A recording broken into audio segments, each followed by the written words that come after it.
Hi bro. Hi. Max cinema చూసారా? మామూలుగా లేదు, వేరే లెవెల్ ఉంది సినిమా. అవునా? బాబా నిజంగా తెలుగు ఇండస్ట్రీలో ఒక హీరోయిన్ లేకుండా ఒక సినిమా ఉంది అంటే మ్యాక్సే. సుదీప్ గారు ఎలా యాక్ట్ చేశారు? బాగా దులిపారు. ఒక నైట్ సినిమా అంతా ఒక నైటే, మొత్తం చీకటే. యాక్చువల్ గా ఆయన మార్నింగ్ అయితే ఛార్జ్ తీసుకోవాలా పోలీస్ గా, కూడా ఒక రోజు ముందే వస్తాడు, నైట్ దిగుతాడు. మార్నింగ్ కల్లా ఛార్జ్ తీసుకోక ముందే మొత్తాన్ని ఏడు పడేస్తాడు. మొత్తం విలన్లు అందరిని చంపేస్తాడు. దాంట్లో మెయిన్ విలన్ వచ్చేమో సునీల్. లక్ష్మి గారి యాక్టింగ్ అయితే ఆమె ఏమో మంచిగా చేసింది. నేను ఆమె హీరోయిన్ అనుకున్నా ఫస్ట్, ఆమె కూడా ఒక విలన్ క్యారెక్టరే లెక్క.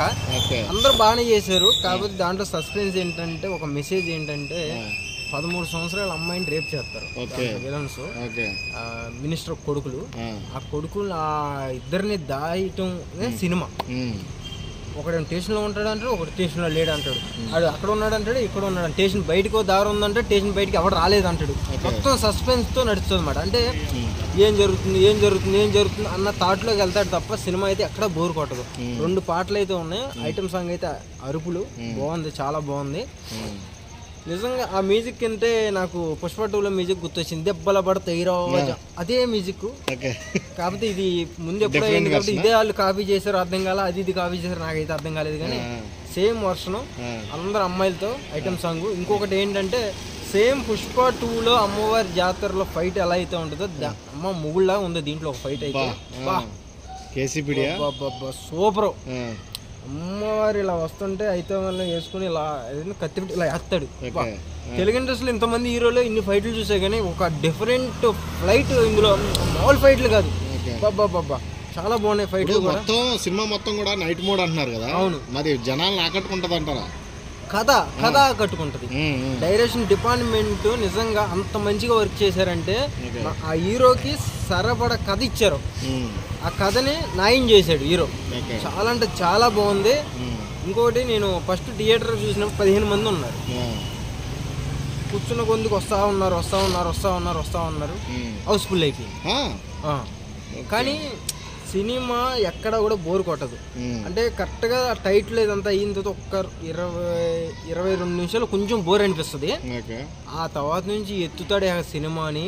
అబ్బా ఫోన్లు ట్రాపింగ్లు, బైక్ రేజులు, ఆ గన్ షూట్లు, ఏముంటాయిలే ఫైట్లు కానీ. ఆ బ్యాక్గ్రౌండ్ మొత్తం పోలీస్ చుట్టూ మంటలు వేయటం, ఆ సీక్రెట్ ఒక లొకేషన్ ఉండటం, అది ఎవరికి కనపడింది అంటే ఆ పోలీసులు దాంట్లో జాబ్ చేసే వాళ్ళకి కూడా ఆ ప్లేసులు తెలియకుండా ఉండటం. ఒక అండర్ గ్రౌండ్ బ్యాక్ సైడ్ నుంచి ఒక దారి ఉన్నట్టు, బయట ఏమో రౌడీ షీటర్లు వీళ్ళందరూ కాపలా కాస్తారు. వీళ్ళు పోలీసులు బయటకు అడుగు పెడితే నాకు చెప్పని, కానీ వీళ్ళు వెనక దారి నుంచి బయటకు వచ్చేస్తారు, చేసే పనులన్నీ చేసేస్తారు. కానీ బయట కాపలా వాళ్ళు కాపలానే ఉంటారు ఇక సినిమా మొత్తానికి. వాళ్ళేమో సునీల్కి ఫోన్ చేసి ఎవరు రాలే ఇంకా రాలా పనిలోనే ఉంటారు తప్ప వీళ్ళు మొత్తం అందరు లేచిపోతా ఉంటారు వన్ బై వన్. సునీల్ గడే వాళ్ళేమో లోపలే ఉన్నారంటారు లంజోడు, ఈడేమో అందరు చచ్చిపోతున్నారు. ఇదేంద్ర నైనా అని లక్ష్మి దిగిద్ది కిల్లరు.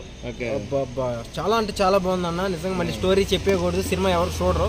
చాలా అంటే ఎమోషనల్ అండ్ భయంకరం అన్నీ ఉన్నాయి సినిమాలో.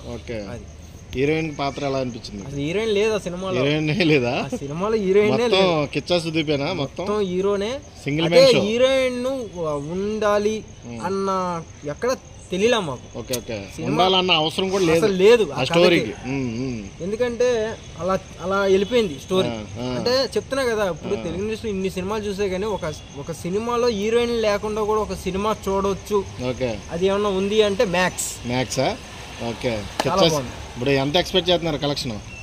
అంతనేం లేదన్న. ఆల్రెడీ కర్ణాటకలో తోపు తెలిసిందే అందరికి. ఇక్కడ తెలుగు వాళ్ళకి ఇలాంటి కాన్సెప్ట్లు కొంచెం అర్థం అవ్వాలన్నా, కొంచెం మైండ్ లోకి వెళ్ళాలన్నా కొంచెం టైం పట్టింది. మన వాళ్ళకి అందరికి ఏంటంటే ముద్దులు, అగ్గులు, ఐటమ్ సాంగ్స్, అది నడుము చూపించిందా, ఒడ్డు చూపించిందా, ఇవి కావాలి. ఇలాంటి కాన్సెప్ట్లకి తొందరగా అలవాటు పడరు. ఈ ఐటమ్ సాంగ్ వేరు. ఈ ఐటమ్ సాంగ్ కూడా ఆ కథ బట్టి ఐటమ్ సాంగ్ ఉంది. ఓకే, సునీల్ బర్త్డేకి అదొక సేమ్ పెట్టాడు తప్ప అంత ఏం పెట్టలేదు. కానీ అందరూ చిన్నపిల్లలతో చూసేటట్టు ఉంది సినిమా. ఎక్కడ బోర్ అనిపిలా, సినిమా లాగ్ అనిపిలా. డైరెక్షన్ డిపార్ట్మెంట్ చాలా మంచిగా వర్క్ చేశారు. అందులో డిఓపి గారు, కెమెరామెన్ ఎవరైతే తెలియదు కానీ ఆయన అయితే నెంబర్ 1 విజువల్స్ అయితే దింపాడు. సూపర్. Thank you.